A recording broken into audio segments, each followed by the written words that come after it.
Peut-être que vous vous sentez triste sans savoir pourquoi depuis un petit moment, ou encore que vous n'aimez pas être seul, voire que vous en avez peur. Vous avez peut-être ce qu'on appelle le syndrome du jumeau perdu, et je vous en dis plus dans cette vidéo.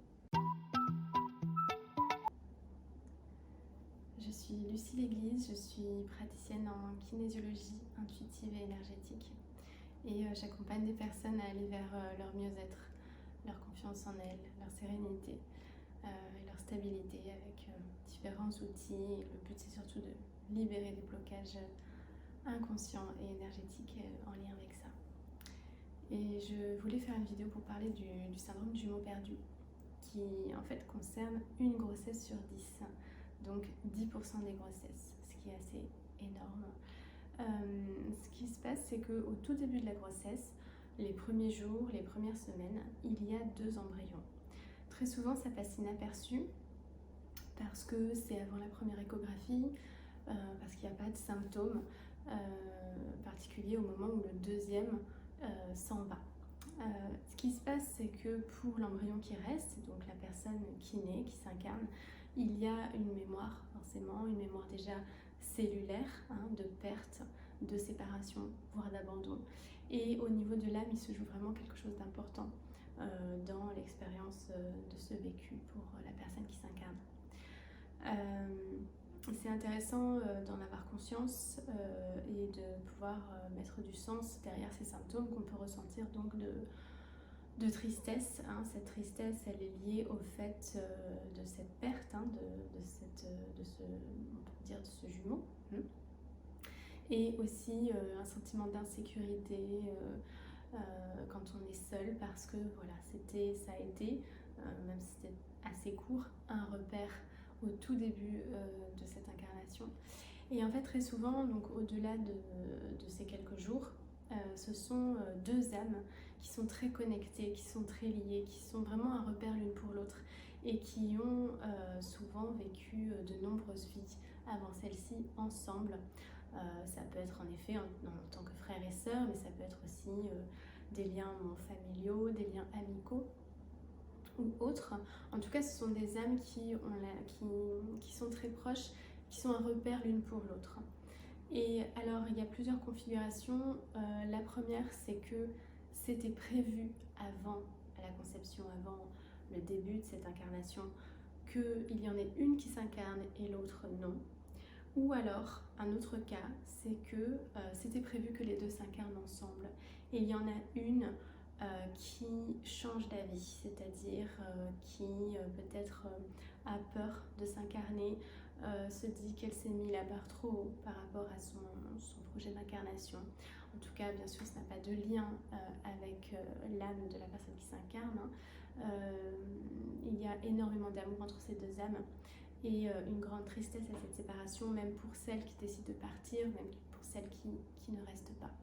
Voilà, donc en fonction des configurations, donc soit en effet c'était prévu qu'elle ne s'incarne pas, ça reste, voilà, bien sûr une mémoire, une blessure pour celle qui s'incarne à travailler dans sa vie, mais pour les âmes qui partent alors que ce n'était pas prévu, ça crée vraiment un syndrome encore plus amplifié pour celle qui s'incarne, parce que ça crée un manque supplémentaire et une épreuve, un challenge supplémentaire à ce que l'âme a déjà prévu de travailler dans cette vie-ci. Alors, pourquoi on se sent mal quand on a perdu ce jumeau? Donc, il y a aussi 2 cas de figure. Le premier cas de figure, c'est que l'âme du jumeau est bien repartie, est bien reconnectée à la source. Dans ces cas-là, en effet, il y a la blessure de séparation, le manque, la blessure d'abandon, mais l'âme qui n'est pas incarnée est la plupart du temps dans les guides de la personne qui s'incarne et du coup est un réel soutien, accompagne avec beaucoup d'amour l'âme incarnée. Et donc il va falloir quand même travailler des gros sujets dans l'expérience de vie de la personne. Je vais y venir juste après. Et le deuxième cas de figure, c'est que l'âme non incarnée, l'âme du jumeau, n'est pas bien repartie. Hein. C'est comme quand on parle d'un défunt, des âmes errantes, voilà, de ces personnes qui décèdent et qui ne rejoignent pas la source, notre origine, qui restent entre deux mondes. En fait, leur présence n'est pas positive pour nous parce que leur présence peut nous freiner, nous limiter, on peut ressentir leur tristesse, leur peine, etc. Et ça peut même parasiter nos énergies. Donc là, de la même façon, donc ça peut arriver voilà, pour les fausses couches, pour les IVG, etc. Mais aussi dans le cas voilà, des jumeaux. Même si c'était prévu que l'âme ne s'incarne pas, elle a du mal à repartir parce qu'elle a du mal à se séparer de l'âme incarnée. Et du coup, elle parasite les énergies de la personne incarnée. Elle est présente, mais comme pourrait l'être un défunt, c'est-à-dire de façon lourde et pesante. C'est-à-dire que déjà la personne qui vit cette vie, elle est triste de cette séparation, mais en plus elle ressent la tristesse de cette âme. Et elle ressent, voilà, toutes les émotions sont décuplées parce qu'elle ressent aussi celle du jumeau non incarné. Donc dans ces cas de figure-là, c'est important d'aider l'âme du jumeau à regagner la source, reconnecter avec son essence, son origine, pour qu'ensuite elle puisse faire son cheminement et donc revenir, comme je le disais, dans les guides de l'âme qui vit cette vie-ci. Et ensuite, ces deux âmes vont vraiment pouvoir se soutenir. En tout cas, l'âme non incarnée va accompagner tout le temps que ce sera nécessaire l'âme de celle qui vit cette vie. Voilà. Elle va l'aider sur son cheminement, la rassurer, l'envelopper d'amour et de soutien. Et en fait, donc c'est là que va commencer pour la personne donc incarnée tout un travail dans sa vie, de trouver sa sécurité sans l'autre, de trouver ses propres repères par l'ancrage bien sûr, par l'amour de soi, alors sans l'autre entre guillemets puisque l'autre est présent mais dans les guides, hein, pas de manière physique, et de comprendre que ce soutien est d'autant plus lumineux et beau que s'il était avec la personne incarnée. Le jumeau, s'il était incarné, il aurait sa personnalité, son personnage, son identité ici, avec ses blessures et ses mémoires. Ce serait voilà, comme des frères et sœurs, se chamaillent, se disputent, il y a beaucoup de conflits parfois. Il n'y a pas le même lien d'amour qu'entre une âme et ses guides, hein, car les guides sont connectés à leur essence. Et donc là, il n'y a que de la lumière, énormément d'amour et de soutien. Et en fait, donc, la personne qui s'incarne, elle va vraiment expérimenter qui elle est, indépendamment de l'âme du jumeau. Quand on est incarné ensemble, quand on est dans ce lien fusionnel hein, de gémellité, on se complète. On n'est pas totalement soi. Hein, et l'autre nous influence. Voilà. Donc en fait, de s'incarner seul, c'est une énorme opportunité pour apprendre à trouver cette complétude par soi-même et à expérimenter qui on est pleinement, indépendamment de l'autre. Donc un gros sujet d'incarnation, de travail pour la personne qui s'incarne, ça va être vraiment déjà l'envie de vivre, trouver l'envie de vivre cette vie sans l'âme du jumeau, de la jumelle, accepter pleinement d'être là, sans elle, et d'avoir conscience que l'âme de ce jumeau, de cette jumelle, est là, malgré tout, hein, dans les guides. Et souvent, on va aller chercher cette connexion guide, cette connexion à l'invisible et aux jumeaux pour pouvoir ressentir ce lien et ce soutien et trouver donc cette envie, cette foi en la vie, et jusqu'à ce qu'on arrive à se choisir pleinement, à se libérer des peurs, de la colère éventuellement, de la tristesse liée à tout ça et à cette séparation. Et jusqu'à ce qu'on se sente prêt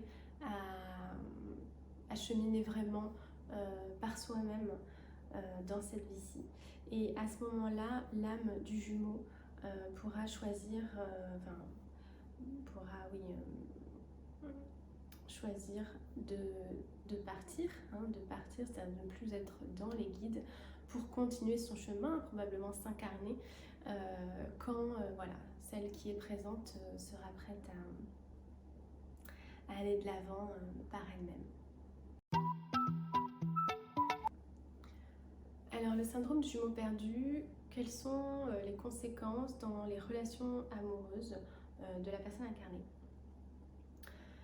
En fait, cette personne, elle va chercher à revivre cette fusion. Elle va chercher une personne avec qui elle pourra vivre cette grande connexion d'amour. Elle sera souvent insatisfaite de relations simples, basiques, où il n'y a pas cette fréquence de connexion. Mais en même temps, elle a très peur de cela. Elle a très peur de cette fusion, de cette on va dire connexion très puissante d'amour, parce qu'elle a très peur de la perdre. Elle a très peur que cette connexion s'arrête. Du coup, pendant de nombreuses années, on peut avoir être attiré par des personnes avec qui on ne peut pas vivre cette connexion, puisqu'on en a peur. Donc la première des choses, c'est de se libérer de la peur de perdre l'autre. Travailler sur sa sécurité intérieure, sa stabilité intérieure, sa confiance en soi, etc. pour pouvoir aller vers cette connexion. Et aussi, il va y avoir un travail de faire le deuil de la fusion, c'est-à-dire ce n'est pas la bonne chose à chercher la fusion. La fusion en elle-même est pas forcément positive, parce que dans la fusion, on se perd dans l'autre. Et en fait, ce qu'il faut plutôt chercher, c'est en effet des grandes connexions d'amour avec des âmes qui sont comme nous, mais tout en restant soi, tout en gardant son énergie, sa lumière, son identité entre guillemets, et de chercher ce partage libre, intense, mais sans que ce soit un besoin pour combler quelque chose. Donc pour ça, voilà, pareil, il va falloir travailler son ancrage, sa sécurité intérieure, le plaisir à s'aimer, à être avec soi-même, et en premier, bien sûr, cette connexion à soi pour pouvoir accéder à cette connexion à deux. Donc ce syndrome du jumeau perdu, il peut avoir aussi comme conséquence de créer de grosses angoisses et de grosses peurs pour la personne incarnée. Donc en effet, c'est lié au fait de ne pas avoir ce repère, d'avoir pas pleinement envie d'être là. Donc ça, c'est vraiment des choses qui font peur au mental, qu'une part de nous ait envie d'être ailleurs avec ce jumeau, cette jumelle, n'ait pas envie pleinement d'être là, dans cette acceptation de l'expérience sur Terre et de l'incarnation. Donc pour apaiser ces angoisses et ces peurs, ça va être très très important d'accepter pleinement sa vie et l'expérience, et d'avoir confiance qu'on est en sécurité, qu'on n'est pas seul, qu'on est guidé, qu'on est accompagné. Dans les peurs, il peut y avoir en effet la peur d'être seul, de faire des choses seul, et le processus, ça va être vraiment d'expérimenter qu'on est capable de faire toutes ces choses, voilà, qui peuvent nous faire peur. Et ça, voilà, ça va venir au fur et à mesure qu'on va libérer des mémoires, des blocages, des peurs inconscientes qui peuvent avoir des origines, en effet, de la vie intra-utérine, mais aussi, bien sûr, karmiques, voire héritées aussi, bien sûr. Si on vit ça aujourd'hui, c'est sûrement pas la première fois qu'on le vit. En tout cas, des séparations, c'est pas la première fois qu'on le vit.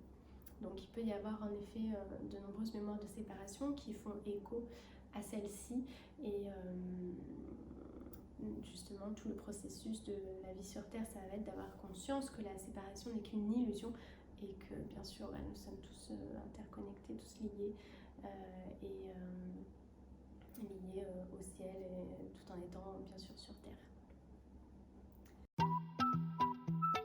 Alors ce syndrome du jumeau perdu, donc voilà, ça c'est celui le plus commun, mais on peut avoir aussi donc des liens très forts avec une autre âme qui n'est pas incarnée avec nous.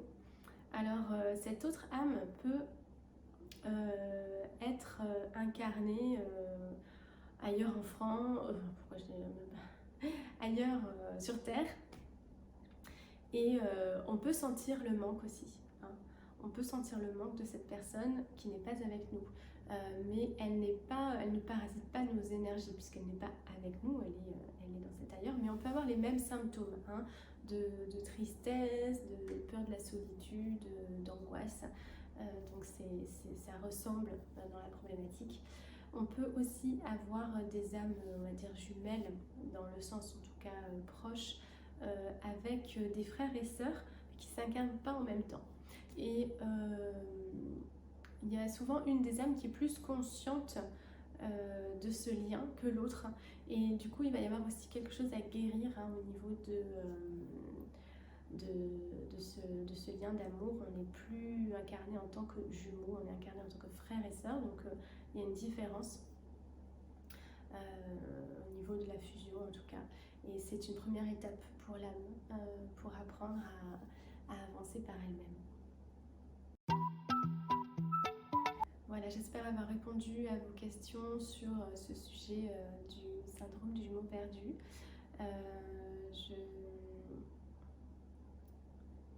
Je propose des séances à distance pour vous aider si vous avez ce syndrome, en tout cas si vous voulez savoir si vous avez ce syndrome, pour vous aider si c'est nécessaire à aider l'âme de cette personne, de cette jumelle, ce jumeau, à reconnecter avec la source, créer un lien positif entre vous, vous aider à libérer vos blessures, vos mémoires liées à cette séparation, libérer cette tristesse et ces peurs, pour vous aider à être pleinement vous, à prendre pleinement votre place dans cette vie, dans cette incarnation, à vous sentir en sécurité, serein, aimé et accompagné. Voilà, je vous mets toutes les informations sur mon site internet en bas de la vidéo. N'hésitez pas, si vous avez la moindre question, à les poser en commentaire ou à me contacter directement. À bientôt.